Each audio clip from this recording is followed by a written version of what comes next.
Para entender este tema, primero se debe resolver una pregunta. ¿Qué es la corrupción? El diccionario de la Real Academia Española lo define como una acción en las organizaciones, especialmente en las públicas, práctica consistente en la utilización de las funciones y medios de aquellas en provecho, económico o de otra índole, de sus gestores. En términos generales, la corrupción política es el mal uso público del poder para conseguir una ventaja ilegítima, generalmente secreta y privada. El término opuesto a corrupción política es transparencia. Por esta razón se puede hablar del nivel de corrupción o transparencia de un Estado o nación. Todos los tipos de gobierno, de derecha, de izquierda y de centro, son susceptibles a la corrupción política.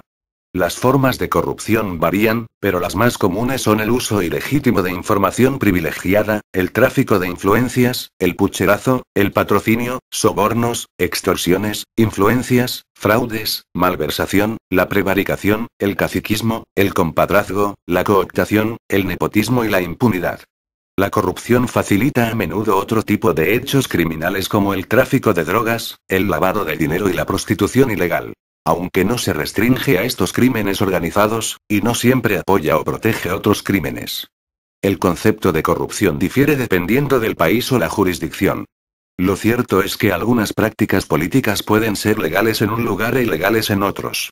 En algunos países, la policía y los fiscales deben mantener la discreción sobre a quien arrestan y acusan, y la línea entre discreción y corrupción puede ser difícil de dibujar. En países con fuertes intereses de grupos políticos, las prácticas de corrupción se dan con más facilidad. Por esta razón se puede hablar del nivel de corrupción o transparencia de un Estado o nación. La corrupción política es una realidad mundial. Su nivel de tolerancia o de combate evidencia la madurez política de cada país. Por esta misma razón existen entidades nacionales e internacionales, oficiales y privadas, con la misión de supervisar el nivel de corrupción administrativa internacional, como es el caso de la Organización de las Naciones Unidas, ONU, la Organización de los Estados Americanos, OEA, y Transparencia Internacional. Además, la corrupción no es solo responsabilidad del sector oficial, del Estado o del gobierno de turno, sino que incluye muy especialmente al sector privado, en cuyo caso se puede hablar de corrupción empresarial o de tráfico de influencias entre el sector privado y el público. En muchos países, como en los de Latinoamérica, dicho sector tiene una gran influencia estatal y por lo tanto el nivel de corrupción presente en esos países tiene mucho que ver con la manera en la que se comporta el sector privado en conjunto con los sistemas políticos. Una situación de corrupción política sin restricciones se conoce como cleptocracia, término que significa literalmente gobierno por ladrones. Según el índice de percepción de corrupción, México se encuentra en el lugar 98 de 178 países evaluados a nivel mundial, por debajo, increíblemente, de países prácticamente inferiores en economía, educación, e índice de desarrollo humano, tal es el caso de Turquía en el lugar 56, Italia en el lugar 67, Cuba en el lugar 69, Grecia y Colombia en el lugar 78, e incluso Burkina Faso en el lugar 97. A nivel Latinoamérica, México se encuentra debajo de países como Chile, Uruguay, Puerto Rico, Costa Rica, Brasil, El Salvador, Panamá, Perú, Jamaica, San Vicente, Santa Lucía, y Guatemala. Esto es sumamente preocupante, y lamentable, ya que eso realmente muestra que nuestro sistema de gobierno es perezoso, fraudulento, ineficiente, ignorante, mal instruido, flatulento, y muy por debajo del nivel adecuado que debe tener un político para manejar una ciudad, una entidad, una organización de carácter público, e incluso una nación. En esta lista se muestra de Dinamarca como el país menos corrupto de los países evaluados, y a Somalia el más corrupto a nivel mundial. El sistema de gobierno mexicano deja mucho que desear. El sistema de gobierno mexicano da asco. Uno de los políticos más corruptos de la historia de México fue un hombre llamado Carlos Salinas de Gortari.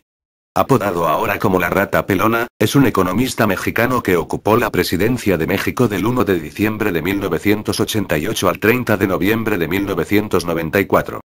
Fue titular de la Secretaría de Programación y Presupuesto en el gobierno de Miguel de la Madrid y posteriormente, siendo postulado candidato por el Partido Revolucionario Institucional en 1987, fue electo presidente de México el 6 de julio de 1988.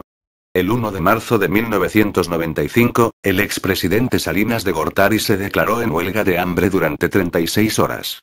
Salinas alegaba que el arresto de su hermano y el clima de linchamiento mediático que se había propiciado a partir del error de diciembre provenían directamente de Los Pinos.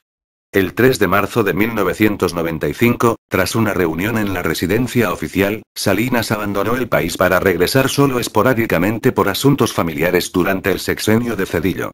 Otro de los hermanos, Enrique Salinas de Gortari, a quien la Interpol investigaba por presunto lavado de dinero, fue asesinado en el Estado de México, en 2004 en circunstancias aún no esclarecidas. El 12 de mayo de 2009 se desató una polémica en torno a su persona y la de su hermano Raúl Salinas de Gortari, por declaraciones de su antecesor, el expresidente Miguel de la Madrid Hurtado, sobre el desempeño de Salinas de Gortari como presidente. Estas, de las que al día siguiente se retractara el propio de la Madrid Hurtado, incluían acusaciones de desvío de recursos, corrupción y vínculos con el narcotráfico. Así como él, hay muchos políticos presuntamente vinculados con acciones cleptocráticas, clandestinas, corruptas e ilegales, como Vicente Fox, Humberto Moreira, Andrés Manuel López Obrador, Mario Marino el Gober Precioso, César Nava, Roberto Madrazo, Beatriz Paredes, Elbester Gordillo, Marcelo Ebrard, Enrique Peña Nieto, Demetrio Sodi, Arturo Ugalde, Santiago Krill, Arturo Montiel, entre muchos más. A nivel mundial, algunos personajes vinculados con actos corruptos y de imperialismo son George Bush, Berlusconi, Hugo Chávez, Cristina Fernández de Kirchner, Muammar el Gaddafi, José Luis Rodríguez Zapatero, Barack Obama, Fidel Castro, Saddam Hussein, Evo Morales, Carlos Papoulias, Lula da Silva, Robert Mugabe, y Josué Irión.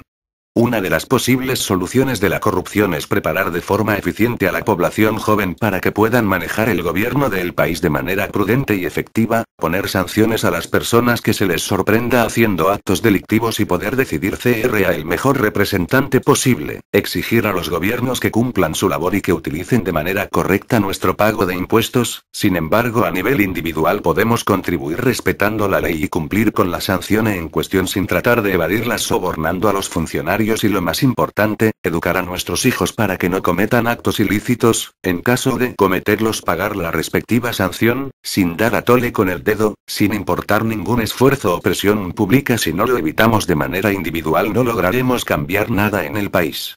Gracias por su atención.